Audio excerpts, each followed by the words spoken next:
है कि हमारे यहाँ जो मारना कहा है, वे मारना चाहिए, मारने का सामर्थ्य होना चाहिए। किसको? अधर्मियों को, विधर्मियों को नहीं। मुसलमान है इसलिए मारो, हम मेरे भगवान को नहीं मानता इसलिए मारो, ऐसा नहीं कहा है। जो आतताई है उसको मारो। आतताई भी 6 प्रकार बताए हैं उसको। स्त्री की हत्या, गाय की हत्या, निर्दोष की हत्या, दुर्बल की हत्या, ऐसे 6 प्रकार के जो अत्याचार हैं उसको उसको करने वाले को आतताई कहा है। तो आतताई को मारना ये धर्म है, अधर्म नहीं है। इसलिए हिंसा भी नहीं है, वो अहिंसा है। तो आतताई को मारना ये धर्म है एक। तो ये भी हम नहीं मानते, माने ये जो कुतर्क करते हैं ना, बुद्धिहीन तर्क करते हैं, उनको ये भी समझ नहीं है। और दूसरा, आत्मरक्षणार्थ, अगर वो सामने वाला केवल मुझे मारकर उसको कुछ मिलने वाला है तो मारो मुझे, चलो ये ठीक है, मुझे वो केवल व्यक्तिगत होता है। तो गांधी को यदि ये करना है तो व्यक्तिगत करे ना। सारी प्रजा को क्यों इसके लिए मजबूर कर देते हैं कि तुम मरो? मुसलमानों के सामने मरना तुम्हारा धर्म है, क्योंकि हमारा धर्म तो क्षमाशील है।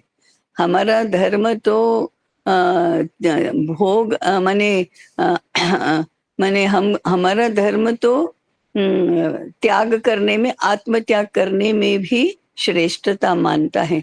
इसलिए हमें उनके अत्याचारों का जवाब बलिदान होकर देना है। ये बलिदान किसके लिए होना होता है? बलिदान तो मूल्यों के लिए होना होता है, मानवता के लिए होना होता है, धर्म के लिए होना होता है। नहीं तो आ, हम अपने आप की रक्षा ही करेंगे ना, ये तो बहुत स्वाभाविक है। तो कोई मारने के लिए आता है तो मर जाना, उसको मारने देना, क्योंकि उसके अल्लाह ने उसको कहा है कि जो मुसलमान नहीं है उसको मारो, तो ये तो सही नहीं है, ये सही नहीं है। अपना अपनी रक्षा करना, क्योंकि किसी भी बड़े कोई हेतु के लिए वो हमको नहीं मार रहा है, केवल मुसलमान नहीं है इसलिए मार रहा है, या लूटने के लिए मार रहा है, तो फिर तो रक्षण करो, आत्मरक्षा करो। तुम आत्मरक्षा करना ये भी धर्म ही है। आत्मरक्षा नहीं करना ये अधर्म है, ये कायरता है। हाँ, किसी कोई बड़े मूल्य के लिए आत्मत्याग भी करने में, अन्याय के सामने झुको नहीं, तो लड़ते लड़ते मरो, अन्याय के सामने शहीद ना हो जाओ। तो ये अन्याय के आगे झुको नहीं, अधर्मी की बात मानो नहीं, दबाव में पाप कर्म करो नहीं। ये इसके लिए मरना पड़े तो मरो, लेकिन अन्याय के आगे झुको नहीं, अधर्म का आचरण करो नहीं, ये कहा है। अब इसको तो वे समझते नहीं, तो कुतर्क करते हैं। ये कुतर्क करके अपनी कायरता को छिपा रहे हैं, अपनी कायरता को छिपा रहे हैं। कि बहुत छोटी छोटी बातों में हमारी प्रजा की ऐसी मानसिकता हो गई है। दब्बू बनते हैं, डरते हैं, ताकत नहीं है, हिम्मत भी नहीं है, माने साहस नहीं है, इसलिए धर्म का ये करना, सामने वाले का बचाव करना। एक बार मैं कहीं दिल्ली जा रही थी या कहीं कहीं पर भी तो जा रही थी, तो सुबह सुबह ये था, बहुत जल्दी है, तो स्टेशन से वो अप डाउन करने वाले और ये सब चढ़ते हैं ना, तो हमारे आरक्षण के कंपार्टमेंट में भी चढ़ गए, स्लीपर क्लास था हमारा, तो उसमें भी चढ़ गए। और एक सिख था, वो सिख था इसलिए नहीं, ऐसे ही जो ये लड़के होते हैं ना, युवा होते हैं 25-30 वर्ष के, वो ऊपर की बर्थ पर चढ़ गया और सोने लगा। तो सोने में उसने दूसरों का सामान पड़ा था, वो उसमें खाने की भी वस्तु थी। उस पैर पसारे तो उसको धक्का लगा और वो नीचे गिर गया। तो जो झगड़ा करने लगा वो जिसका था, "अरे भई देखो ज़रा, तुम समझते नहीं हो, ये पैर लग गया तुम्हारा पैर और ठोकर भी मारी और नीचे गिर गया सामान, इसमें खाने का भी था।" तो वो था जो वो ज़रा था हट्टा-कट्टा, तो बाकी के लोग बचाव करने लगे। "अरे! वो तो सुबह-सुबह नींद में होता है, उसने जानबूझकर नहीं मारा है, नहीं धक्का नहीं मारा है, जानबूझकर नहीं गिराया है, ऐसे हमें ज़रा ऐसे झगड़ा नहीं करना चाहिए।" वास्तव में क्या था, वो उससे मार खाने में डरते थे, क्योंकि वो ज़रा ऐसा लड़ाकू स्वभाव का भी था और ऐसा ताकत वाला भी था। तो वो डर रहे थे, मूल में डर रहे थे। उनको भी पता था कि इसने किया वो गलत काम है, ऐसा नहीं करना चाहिए। फिर भी उसका बचाव करने अरे! उसने जानबूझकर नहीं किया है, वो तो नींद में था। अब लड़के लोग सुबह-सुबह कहाँ उठने की आदत होती है, तो सुबह आया तो वो सोना चाहता था, ऐसा-ऐसा करके। तो ये हिंदू प्रजा ऐसी दब्बू और डरपोक हो गई है। 4 लोग मिलकर ये जिसको क्रोध आया, जिसका खाना गिर गया, उसका पक्ष नहीं लेंगे, क्योंकि वो तो अकेला है और ये वो तो सामान्य है और ये लड़ाकू है और सरदार है, इसलिए उसके बचाव में बोलना। यही लोग अगर उल्टा हुआ होता ना कि उस लड़ाकू व्यक्ति का सामान और किसी ने गलती से भी इधर-उधर किया होता, तो उसका पक्ष लेते। तो इसको ये नहीं कहते कि अरे गलती से इससे ऐसा हो गया है, वो नहीं कहते। इसको कहते हैं कि साहस नहीं है, दब्बू हैं, डरपोक हैं, इसलिए अहिंसक बनते हैं। ये जो गांधी ने सिखाई ना अहिंसा, वो ऐसी दब्बू की, डरपोक की और विकृत बुद्धि की अहिंसा है। विकृत माने बुद्धि साफ नहीं है, देख नहीं सकती है, क्लियर नहीं देख सकती है, या देखती हैं क्लियर तो फिर वो दब्बू और डरपोक है। मुझे एक बार हमारे स्टाफ रूम में एक प्रोफेसर शास्त्री थे। वो एक बार कहते थे, कहने लगे ऐसी चर्चा, भई देखो वो तो जब मारते हैं या दंगा करते हैं या हमारी मूर्ति मंदिरों को तोड़ते हैं, तो वो तो कोई गलत काम नहीं कर रहे हैं ना, उनके तो धर्म में लिखा है, तो उनका अल्लाह कहता है, तो वो तो सही करते हैं ना उनकी दृष्टि से। अरे उनकी दृष्टि से सही, तो हमको नहीं मस्जिद गिरानी चाहिए, क्योंकि हमारा धर्म ये नहीं कहता है, इसलिए मस्जिद नहीं गिरानी चाहिए, या मंदिर तोड़ने वाले को सजा नहीं देनी चाहिए हमको, क्योंकि हमारे धर्म में ऐसा नहीं लिखा है।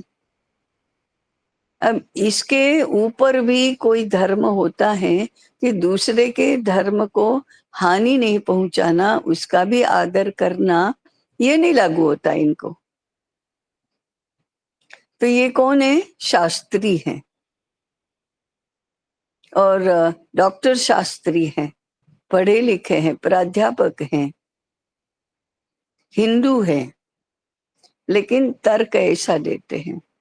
वही एक बार मुझे क्या कह रहे थे पता है? साफ रूम में चर्चा जी भाई। करने लगे, मिस कार्टर है, देखो ऐसा है कि हाँ, कि देखो ये ना मुसलमानों का अल्लाह है ना, हमारे सारे भगवानों से बहुत बड़ा ताकत वाला और श्रेष्ठ है।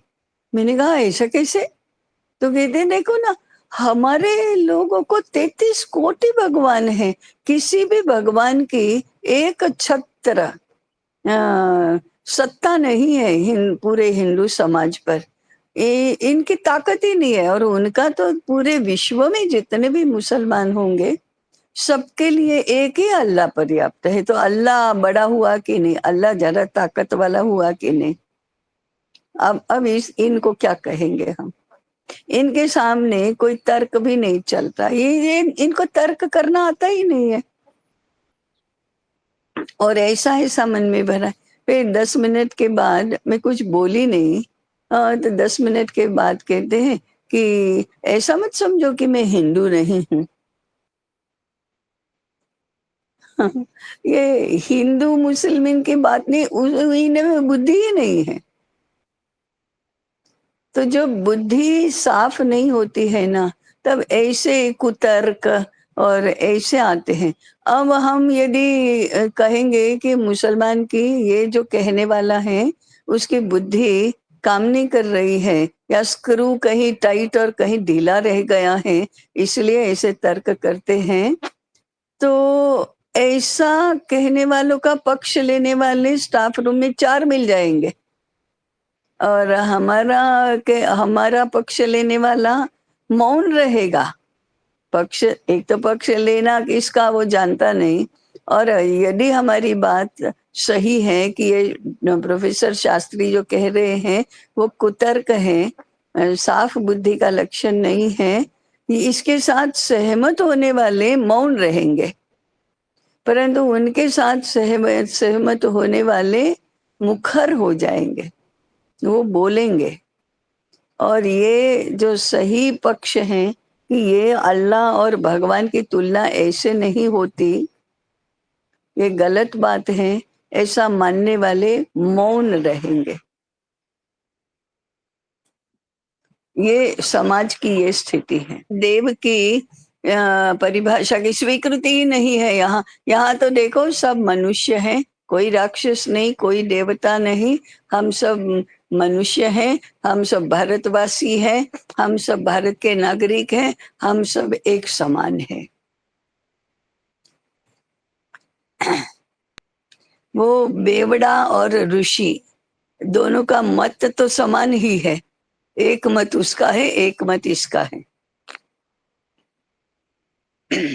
4 बेवड़े इकट्ठे हो जाए तो महान ऋषि को भी हरा देंगे। हाँ, दोनों का मत एक ही है। हाँ। नहीं, बेवड़ा प्रधानमंत्री हो जाएगा भई। हाँ, प्रधानमंत्री का क्या है? कल को बेवड़ा प्रधानमंत्री हो जाएगा ना।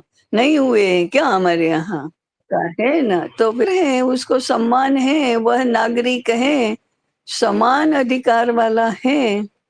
बेवड़े का कोई ये कम नहीं है। चोरी करने वाला जेल में जाकर आया है, सजा काट चुका है, अब तो वो निर्दोष है।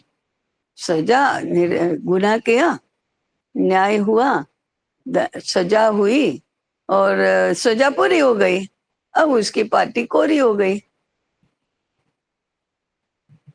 तो ये जो कुतर्क चलते हैं ना, तो इसका अर्थ है कि बुद्धि कैसी हो गई है। बुद्धि बुद्धि पैनी करना, बुद्धि ठिकाने होना, इसकी शिक्षा नहीं होती और बुद्धिमानों के हाथ में अधिकार नहीं होता। तब ये समाज की स्थिति ऐसी हो जाती है। अब ये यूरोप ने, इंग्लैंड ने समस्या तो निर्माण कर दी। उनको समस्या निर्माण करना तो आता है, क्योंकि वो आज कहा ना कि 50 वर्ष के बाद की स्थिति क्या होगी, इसका विचार करने वाली बुद्धि एक के भी पास नहीं है। यूरोप के पास नहीं है, अमेरिका के पास नहीं है, किसी के पास नहीं है। तो लीडरशिप, क्राइसिस ऑफ लीडरशिप बताया ना, ऐसा ही है। तो उनको अभी जो दिखता है उसमें अपने हित में जो है, अपना स्वार्थ जिससे सिद्ध होता है, वैसे तो कानून बना दो बहुमत के आधार पर, ऐसे तो कानून बना दो, परंतु इसका उपयोग हमारा विरोधी भी करेगा बड़े आराम से, तब क्या करेंगे इसका तो सोचा ही नहीं है। भई हमारे यहाँ तो सीधा-साधा व्यक्ति भी कहेगा कि सारे दिन एक जैसे होते नहीं हैं, आज सुख है, कल दुःख है और दुःख के बाद सुख है, तो वो तो राज्यों को भी लागू है। आज इसकी सत्ता है, कल दूसरे की सत्ता होगी, ये बीजेपी भी मानकर चलता है और संघ भी मानकर चलता है कि बीजेपी की सत्ता कोई शाश्वत नहीं है। लेकिन ये मानते हैं कि नहीं, हमने आधिपत्य जमा दिया दुनिया पर, तो हमारा ही रहने वाला है। ऐसा सोच कर जो कानून बनाता है, उसकी स्थिति ऐसी होती है कि वो बड़े आराम से कहता है कि इंग्लैंड की रानी भी बुर्का पहनेगी और शरिया का कानून आएगा, लागू होगा। और उसको क्या करना, ये अभिव्यक्ति की स्वतंत्रता है, इसलिए इंग्लैंड का प्रजाजन या इंग्लैंड की सरकार उसको कुछ नहीं कह सकती रानी के बारे में, ऐसा बोला तो भी। जबकि भारत में या जिनकी बुद्धि ठिकाने हैं, वो रानी के बारे में, भगवान के बारे में, माँ के बारे में, बहन के बारे में अगर वक्र दृष्टि से देखा या अपशब्द बोला, तो उसकी तो शान ठिकाने ला देंगे या मार देंगे। कोई विचार करने के लिए बैठेंगे नहीं, पहले तो थप्पड़े जड़ देंगे और उसको मार मार के कचूमर निकाल देंगे। और ये कोई नहीं कहेगा कि ये गलत किया। तुम्हारी बोलने की हिम्मत कैसे होती है? और ऐसे लोगों के सामने वो अभिव्यक्ति की स्वतंत्रता की याद भी नहीं आएगी उसको कि मैं बोल सकता हूं ऐसे। वो बोलेगा ही नहीं, पहले तो उसको वो तुरंत सेंस आ जाती है कि कहाँ बोल सकते हैं, कहाँ नहीं बोल सकते। इसलिए हम बार बार कह रहे हैं ना, अपने आप को जानो भाई। हमारे ऋषियों ने क्या कहा है, हमारे शास्त्रों ने क्या सीख दी है व्यवहार में, धर्म की रक्षा के लिए, भगवान की रक्षा के लिए, स्त्री की रक्षा के लिए, गाय की रक्षा के लिए क्या कहा है, आतताई को दंड देने के संबंध में क्या कहा है, वही जानो। हमारा इतिहास ऐसा नहीं रहा है, हमारे पूर्वजों ने ऐसा नहीं किया है, हमारे सामान्य व्यक्ति भी ऐसे नहीं थे जब ये हमारी शिक्षा थी तब। इसलिए स्वबोध है, हम जानते ही नहीं कि हम क्या हैं, कैसे हैं करके।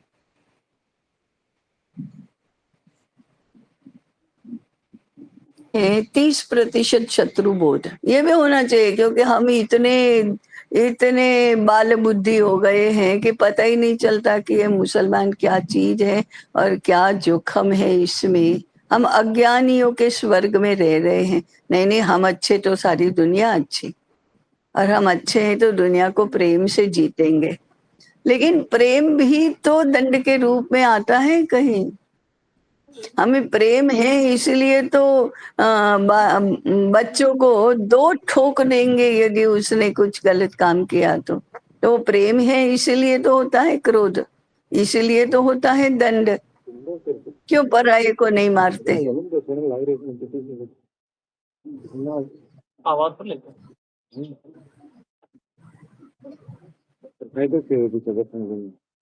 टाइम पास हो गया करना चाहिए। ये भी परिभाषाएं ताई स्पष्ट करनी चाहिए हमें कि प्रेम क्या हाँ है, हाँ अहिंसा क्या है, हाँ हाँ, मानवता क्या है। की हुई है, हमारे ग्रंथों में की हुई है, डिफाइन किया हुआ है। हम योग सूत्र पढ़ते हैं तो नहीं देखते, एक एक चीज, एक एक शब्द डिफाइन किया हुआ है। भी अथ योगा अनुशासनम, सबसे पहला दूसरे ही नंबर का सूत्र आया। योग क्या है? योगश्चित्त वृत्ति निरोधः। दूसरा क्या है? वृत्ति क्या है, कितनी है? फिर एक एक वृत्ति का आया। प्रमाण क्या है, विपर्यय क्या है। तो हमारा तो ये सूत्र ने कथाओं में समझाया है। ये तो छोटी पुराण कथाओं में खाली विद्वानों को नहीं समझाया, सर्वसामान्य लोगों को बताया है कि मोक्ष किस में है, स्वर्ग क्या है, स्वधर्म क्या है, स्वकर्म क्या है, पाप क्या है, पुण्य क्या है, अच्छाई किस में है, बुराई किस में है, धर्म क्या है, आपद धर्म क्या है, अधर्म क्या है, सब समझाया हुआ है। और वो हमको सिद्धांतों में नहीं समझेगा तो कुछ कथाओं के माध्यम से उदाहरण दे देकर समझाया कि कोई भी परिस्थिति निर्माण होती है तो आप आचरण कैसा करेंगे, इसके लिए कथा, इसके लिए सुभाषित। तो हमारा तो कितना भंडार है पूरा।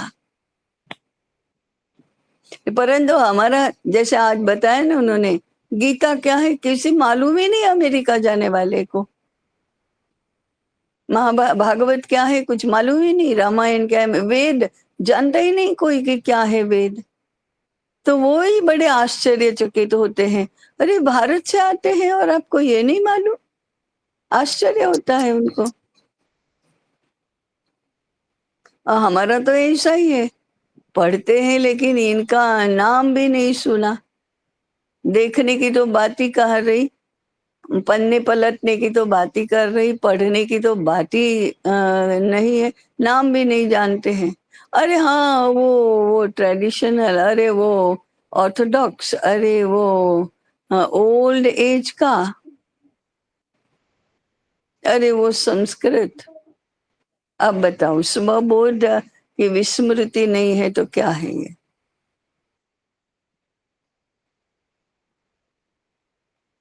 और पाठ्यक्रम में डालो कहेंगे तो कहेंगे ये तो ऑर्थोडॉक्स है, कम्युनल है, ट्रेडिशनल है, वी मस्ट बी मॉडर्न। ये इस देश में समस्या तो हिंदू ही है। इसका विरोध करने वाले मुसलमान नहीं है, इसका विरोध करने वाले हिंदू ही हैं जो कम्युनिस्ट बन गए हैं, निधर्मी बन गए हैं। नास्तिक भी नहीं, एथिस्ट तो कम शब्द, कम खराब शब्द है। एथिस्ट माने नास्तिक, मानता ही नहीं है कुछ भी, लेकिन ये तो निधर्मी है।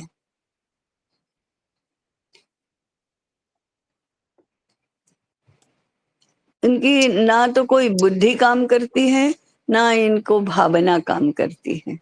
बस इनको चाहिए खाना पीना, और वो भ्रम में रहेंगे कि हम शिक्षित हैं, 4 पैसे मिल जाते हैं। ऐसी व्यवस्था भी इन्होंने ही बनाई है कि आपने पढ़ लिख लिया और परीक्षा में पास हो गए तो आपको ज्यादा पैसे की नौकरी मिलेगी।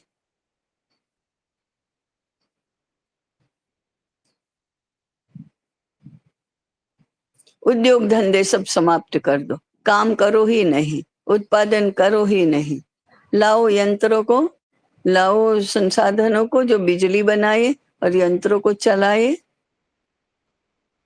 और तुम बैठो निठल्ले।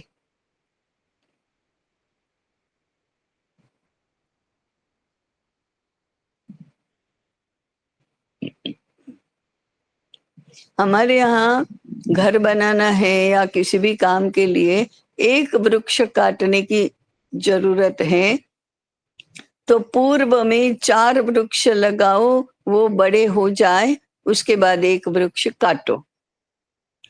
ये भूल गए, अब काटो ही काटो, बस जंगल काटो,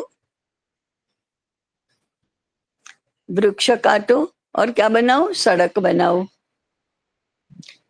जंगल काटो और ईंधन के रूप में प्रयोग करके पेट्रोल रिफाइन करो और कार बनाओ, सड़क बनाओ, कार बनाओ, हाई राइज बिल्डिंग्स बनाओ, खेतों को नष्ट करो, वृक्षों को नष्ट करो। यही है ना, स्वबोध नहीं है। नहीं तो हमको तो कहने वाले, अरे अमेरिका यूरोप को तो कहने वाला कोई नहीं है कि ऐसा करो और बाद में वृक्ष काटो। हमको तो हाथ उठा उठा कर कहने वाले लोग हैं कि पहले वृक्ष ऐसे ही मत काटो, यज्ञ करो। ये कहने वाले लोग हैं हमारे। हमको तो कोई नए से चिंतन भी नहीं करना है, नए से अन्वेषण भी नहीं करना है, सब कुछ है। कहने वाले लोग हो गए, कहने वाले शास्त्र हैं, कहने वाली बुद्धि है, पुरातन उदाहरण है, इस राजा ने ऐसा किया, उस राजा ने ऐसा किया। ऐसे उदाहरण हैं, अनुभव है सबके, तो भी हम नहीं मानेंगे, हम नहीं मानेंगे, नहीं करेंगे। इसलिए जानते नहीं, मानते नहीं, करते नहीं। अब बताओ, हु इज द प्रॉब्लम? हम ही तो समस्या हैं। जी। अभी देखो, हम जब ऐसा स्टेटमेंट करते हैं ना, तो आसपास के निर्बुद्ध लोग हिंदुओं की कुथली करेंगे, हिंदुओं की निंदा करेंगे, हिंदुओं को सजा देने का सोचेंगे। परंतु कैसे हिंदू को स्वबोध हो, इसका विचार नहीं करेंगे। उस समय हिंदू को गाली देने के लिए तैयार, परंतु कैसे स्वयं हिंदू है वो भूल जाते हैं कि हम किसको गाली दे रहे हैं। एक हिंदू हिंदू हिंदू धर्म की जितनी बुराई करता है, उतनी बुराई कोई नहीं करता। क्रिश्चियन और कम्युनिस्ट और ये सब हिंदुत्व की, हिंदू धर्म की शक्ति जानते हैं। इसलिए वो पुस्तकों में या या भाषणों में बुराई नहीं कहते, हिंदू तत्वज्ञान के बारे में नहीं बताते, हिंदू शास्त्रों के बारे में नहीं बताते, हिंदू परंपरा संस्कृति के बारे में नहीं बताते, क्योंकि उनको पता है कि बताने जाएंगे तो अच्छी बातें ही बतानी पड़ेंगी। वो केवल अपना काम जानते हैं कि वो अच्छा बुरा छोड़ो, हिंदू को क्रिश्चियन बनाओ। हिंदू की विरासत तो बहुत श्रेष्ठ है, उसके बारे में बोलने जाएंगे तो हम नहीं बोल सकते, वो तो अच्छाई ही बोलनी पड़ेगी, स्वीकार भी करना पड़ेगा। तो इसको बोलो ही नहीं, आप तो हिंदू को क्रिश्चियन बनाओ, हिंदू को मुसलमान बनाओ, बस। उनको वो करने में मानते हैं, वो उनको वाद विवाद करना ही नहीं है उनको। और हम वाद विवाद में पड़ेंगे, एक दूसरे को अंदर अंदर गाली देंगे और अपनी ही शक्ति कम करेंगे।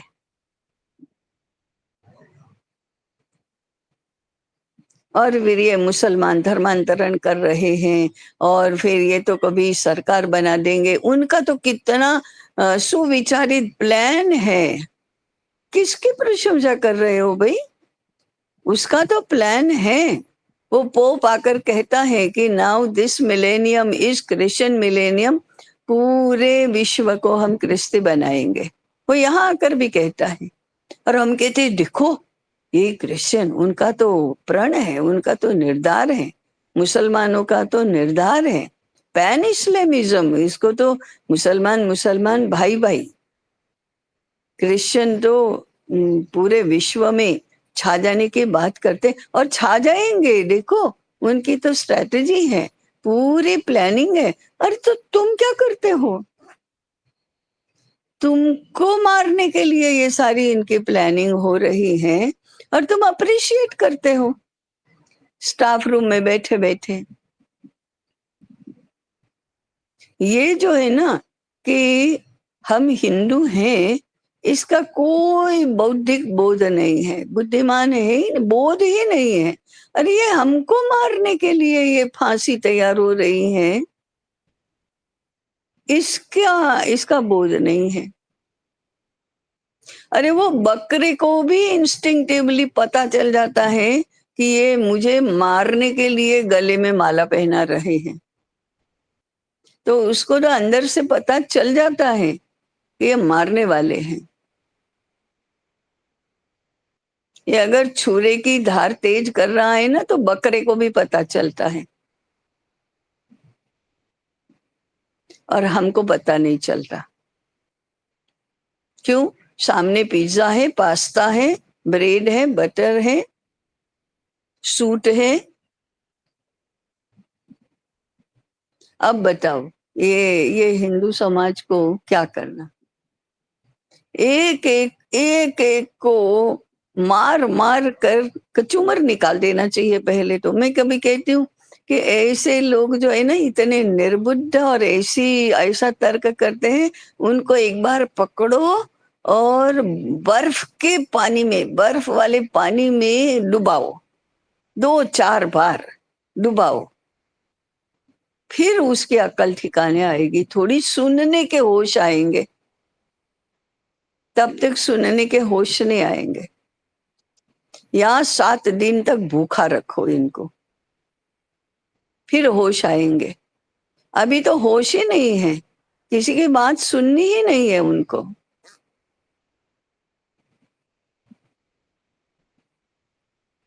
सुनाने जाओ तो हंसना है, सुनाने जाओ तो उपेक्षा करनी है, सुनाने जाओ तो उनको ही सामने गाली देनी है, सुनाने जाओ तो मारना है, सुनाने जाओ तो जेल में बंद कर देना है।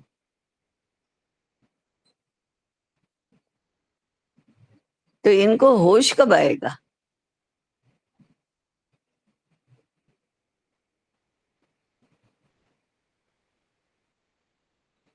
नहीं नहीं, ऐसा कुछ नहीं होता, ऐसा बोलेंगे। अरे भाई, जो भगवान ने चाहा है वही होगा, क्यों चिंता करते हो, खाओ पियो जलसा करो। ऐसा हमको ही उपदेश देने आएंगे, क्यों दुबले हो रहे हो? अरे वो भी तो मनुष्य है, भगवान ही चाहता है मुसलमान तरक्की करे। बोलो अब क्या करोगे? भगवान ने चाहा तो क्रिश्चियन पूरी बन जाएगी ना सारी दुनिया।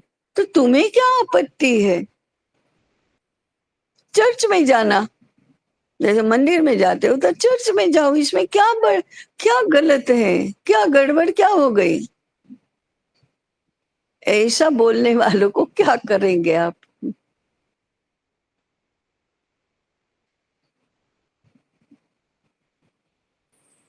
ये स्वतंत्रता है, उसका अधिकार है। पगार देना सरकार का कर्तव्य है, और हमको संभालना, हमारे और सरकार के बीच में नहीं आना तुम्हारा कर्तव्य है। बोलो नहीं? और तुम क्या कर लोगे? सरकार कर लेगी, जो करेगी वो सरकार करेगी। सरकार पैसा दे रही है, तुम तो नहीं दे रहे।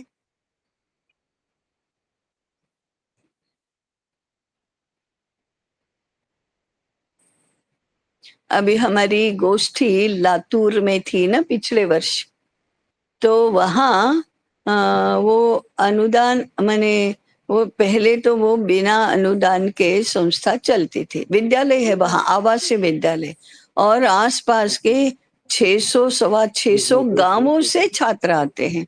और भूकंप के बाद उनके लिए ही ये की थी विद्यालय, आवासीय विद्यालय। तो अनुदान नहीं लेते थे। फिर अब अनुदान नहीं लेते थे, अभी इनको तो विद्यालय के लिए शिक्षक चाहिए, छात्रावास के लिए वार्डन भी चाहिए, और अन्य प्रकल्प हैं उनके लिए, उसके लिए भी चाहिए। अब उन्होंने एक दुर्बुद्धि सूझी एक संचालक को, तो ग्रांट लेना शुरू किया। अब सरकार ग्रांट देगी तो शिक्षकों के लिए देगी ना, विद्यालय को देगी, छात्रावास को नहीं देगी। अब उनका ये हो गया कि सरकार की गिनती के अनुसार जितने शिक्षकों के लिए ग्रांट मिलेगी उतनी देगी, तो उतने शिक्षकों को ग्रांट मिलती है, ग्रांटेड वेतन मिलता है। बाकी लोगों को तो उनसे आधा भी नहीं मिलता, क्योंकि ट्रस्ट कहाँ से लाएगा, और वो वृत्ति भी नहीं है। मैं भिक्षा मांग कर इनको सरकार के बराबर वेतन कर दो, इतनी तो है ही नहीं, इनकी बुद्धि नहीं चलती, उनकी वृत्ति ही नहीं है। शिक्षकों को वेतन देने के लिए हम भिक्षा मांगने के लिए जाएंगे? नहीं, बिल्डिंग बनाने के लिए लेंगे, फर्नीचर लाने के लिए लोगों से भिक्षा मांगेंगे, परंतु वेतन देने के लिए तो नहीं मांगेंगे। या बच्चों को अच्छा खाना मिले इसलिए हम समाज से भिक्षा मांगेंगे, लेकिन शिक्षकों के लिए नहीं मांगेंगे। अब इसमें ऐसा हो गया कि सामने ही बैठे हैं वो पूरा वेतन लेने वाले शिक्षक हैं जिनको सरकार से मिलता है, इधर के बैठे हैं उनके पास वो तो संचालक से पैसा मिलता है और पूरा नहीं मिलता है। तो वो सरकारी वेतन वाले कुछ भी काम नहीं करते, और इनको तो संचालक पगार देने वाले तो छाती पर खड़े हैं, तो उनको ज्यादा काम करना पड़ता है, कम पैसा मिलता है। इतना वैमनस्य और मन खराब हो गए, तो अब वो प्रकल्प का सत्यानाश हो गया पूरा। तो हमारी गोष्ठी थी, उसमें प्रबंधक के नाते कोई भी सरकारी अनुदान वाला शिक्षक नहीं आया काम करने के लिए। बाकी सब लोगों ने, छात्रों ने काम किया, लेकिन ये सरकारी पगार वाले नहीं आए। हमारे कार्यकर्ता की पत्नी भी नहीं आई। जो कार्यकर्ता हड्डी तोड़ काम करता है, इतना अच्छा स्वयं सेवक है, पहले प्रचारक था, तो वो पसीना बहाता है, इसके लिए दिन रात काम करता है, उसकी पत्नी नहीं आई काम करने के लिए। सरकारी हो गई, सरकारी हो गई। इसलिए वो कहते हैं, संचालकों को सामने कहते हैं, आप कहाँ हमको पगार दे रहे हैं, सरकार दे रही है, आप हमको बताओ नहीं कुछ भी, हम नियम के अनुसार करेंगे, आप बताएंगे ऐसा नहीं करेंगे। जो सामने कहते हैं, हम नहीं करेंगे। 5 बज गए, हम 1 मिनट नहीं रुकेंगे। 11 बजे आना है, 1 मिनट पहले आ गए तो बहुत कृपा, नहीं तो इधर 11 के टकोरे पड़ेंगे, इधर हम विद्यालय में प्रवेश करेंगे। रविवार को तो आएंगे ही नहीं।